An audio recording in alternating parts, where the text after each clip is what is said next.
dos gêneros de milícia e dos soldados mercenários.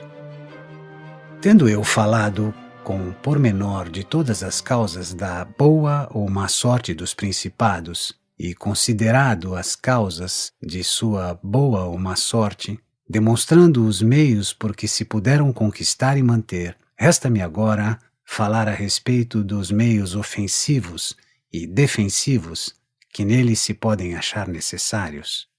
Dissemos antes que é necessário a um príncipe estabelecer sólidos fundamentos, sem isso é certa a sua ruína. E as principais bases que os estados têm, sejam novos, velhos ou mistos, são boas leis e boas normas.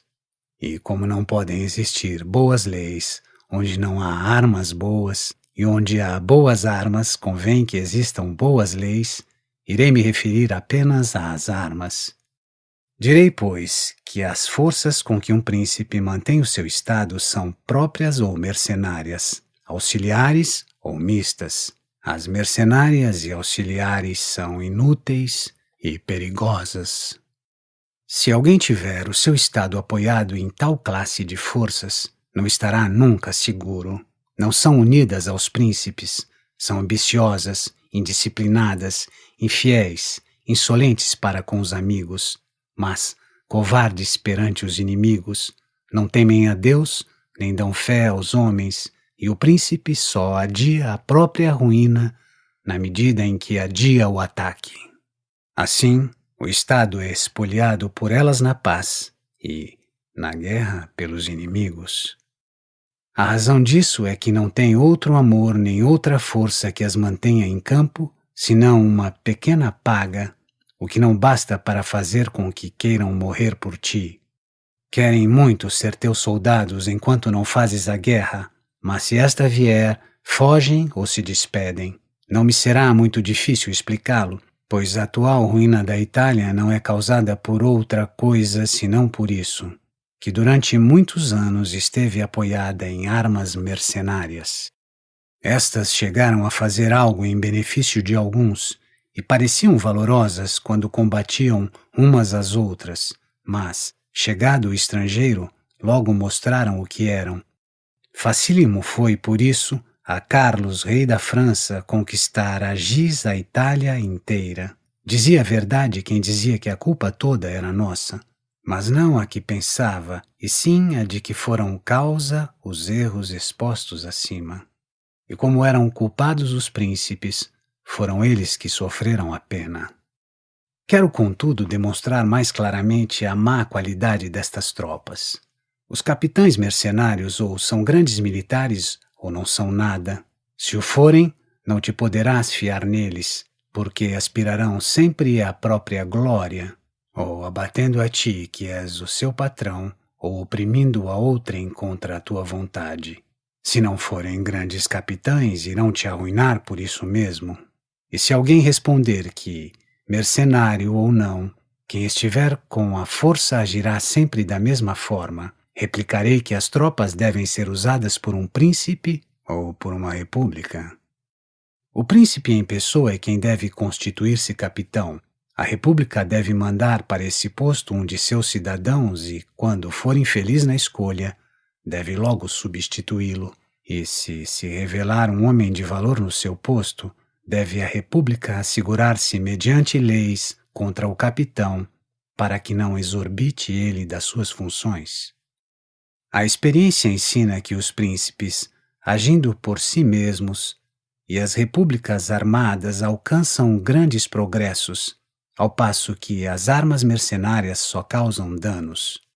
Mais dificilmente um cidadão de uma república que tenha tropa própria alcança o poder absoluto do que no caso da república apoiada em tropa mercenária. Roma e Esparta estiveram durante muitos séculos armadas e livres. Os suíços são armadíssimos e libérrimos. Exemplo das forças mercenárias antigas são os cartagineses, que quase foram abatidos pelos seus mercenários quando terminou a primeira guerra com os romanos, conquanto os exércitos cartagineses tivessem por chefes cidadãos de Cartago.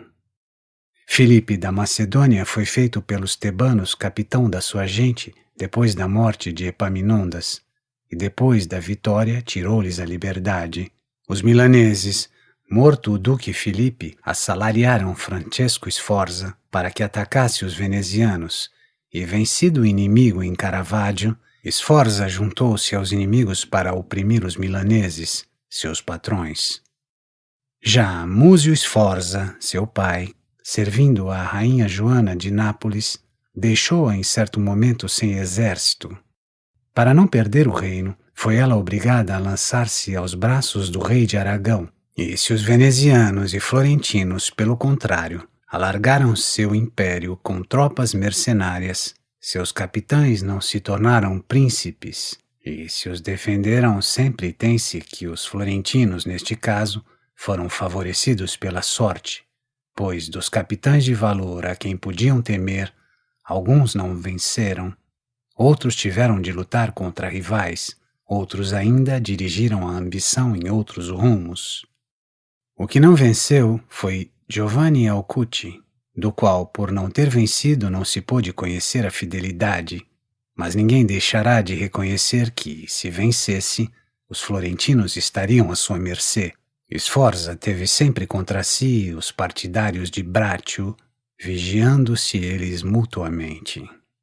Francesco voltou sua ambição para a Lombardia, Braccio contra a Igreja e o reino de Nápoles. Vejamos, porém, o que aconteceu há pouco tempo. Os florentinos fizeram Paulo Vitelli seu capitão, homem muito prudente e que, de simples particular, alcançara a altíssima reputação. Se este conquistasse Pisa, não haverá quem negue que ele teria oprimido os florentinos, porque, se tivesse ficado servindo aos seus inimigos, aqueles não teriam remédio contra isso, e se o mantivessem, teriam de obedecer-lhe. Se considerarmos os progressos dos venezianos, veremos que operaram segura e gloriosamente, enquanto eles mesmos fizeram a guerra, o que se deu antes da sua atenção voltar-se para as conquistas em terra firme. Aí, com o auxílio dos gentis homens e com a plebe armada, operaram valorosamente, mas, quando começaram a combater em terra, deixaram essa excelente regra e seguiram os costumes de guerra da Itália. E no princípio de sua ação em terra, por não terem muito estado e por terem grande reputação, não tinham muito que temer de seus capitães. Ampliando os seus domínios sob a direção de Carmignola, tiveram a prova desse erro. Pois que, tendo-o como grande capitão, quando venceram sob o seu comando o Duque de Milão, e vendo depois que estava arrefecendo nas coisas de guerra, julgaram que sob o seu comando não mais poderiam ter vitórias, pois lhe faltava a vontade de vencer. E como não pudessem dispensá-lo para não perder o que haviam conquistado, tiveram de matá-lo para assegurar-se contra ele. Tiveram depois por capitães Bartolomeu de Bérgamo, Roberto de Sanseverino, conde de Pitiliano e outros que tais. Quanto a estes só tinham que temer as suas derrotas, não suas conquistas, como aconteceu depois em Vailà, onde em um só dia perderam o que em 800 anos, à custa de tantos trabalhos, haviam conquistado. Essas tropas dão apenas lentas, tardias e precárias conquistas, mas rápidas e espantosas perdas. E como citei estes exemplos da Itália, que foi governada há muitos anos com armas mercenárias, continuarei a discutir o assunto sob um aspecto mais geral, a fim de que, conhecendo-se as suas origens e o seu desenvolvimento, seja possível corrigir melhor o erro de usar essas tropas. Deveis saber então que, começando nestes últimos tempos o império a ser repelido da Itália, e tendo o Papa maior autoridade no poder temporal, o país foi retalhado em mais estados porque muitas das maiores cidades tomaram armas contra a nobreza que as tinha subjugado, ajudada pelo imperador. Ao passo que a Igreja favorecia as cidades para aumentar o seu poder temporal. Assim, em muitas cidades, simples particulares se tornaram príncipes. O resultado é que, tendo a Itália ficado quase toda em poder da Igreja e de algumas repúblicas, e os padres e os cidadãos destas, não estando habituados a manejar armas, começaram a aliciar mercenários estrangeiros para o serviço militar. O primeiro que granjeou fama no comando dessa espécie de tropa foi Alberico da Conio, Romagnolo. Braccio e Sforza, que em seus tempos foram árbitros da Itália, foram saídos como muitos da escola daquele. Depois vieram todos os outros que têm comandado estas milícias até nossos tempos. E, como consequência disso, a Itália foi invadida por Carlos, depredada por Luís, atacada por Fernando e infamada pelos suíços. A primeira coisa que fizeram os condottieri foi procurar anular a importância da infantaria para realçar a importância própria. Agiram assim porque, não tendo estado próprio e dependendo sempre da sua profissão, se tivessem pouca infantaria não conseguiriam fama e, se muita, não poderiam sustentá-la.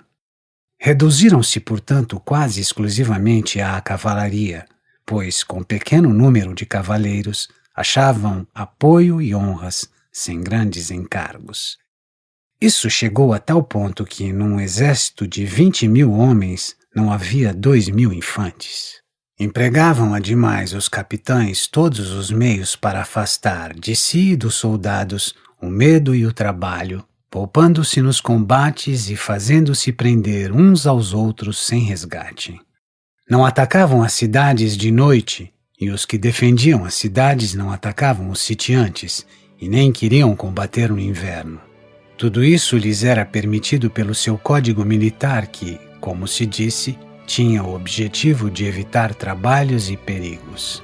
E assim escravizaram e infamaram a Itália.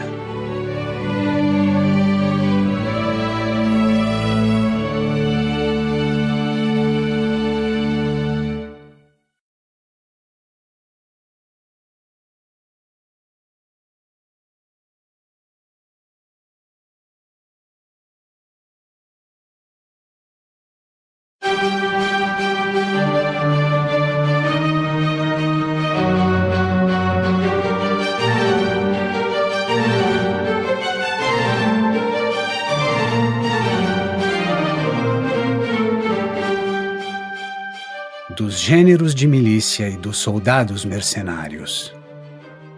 Tendo eu falado boas, e onde há boas armas convém que existam boas leis, irei me referir apenas às armas. Direi, pois, que as forças com que um príncipe mantém o seu estado são próprias ou mercenárias, auxiliares ou mistas. As mercenárias e auxiliares são inúteis e perigosas. Se alguém tiver o seu estado apoiado em tal classe de forças, não estará nunca seguro. Não são unidas aos príncipes, são ambiciosas, indisciplinadas, infiéis, insolentes para com os amigos, mas covardes perante os inimigos, não temem a Deus, nem dão fé aos homens, e o príncipe? Dissemos antes que é necessário a um príncipe estabelecer sólidos fundamentos, sem isso, é certa a sua ruína.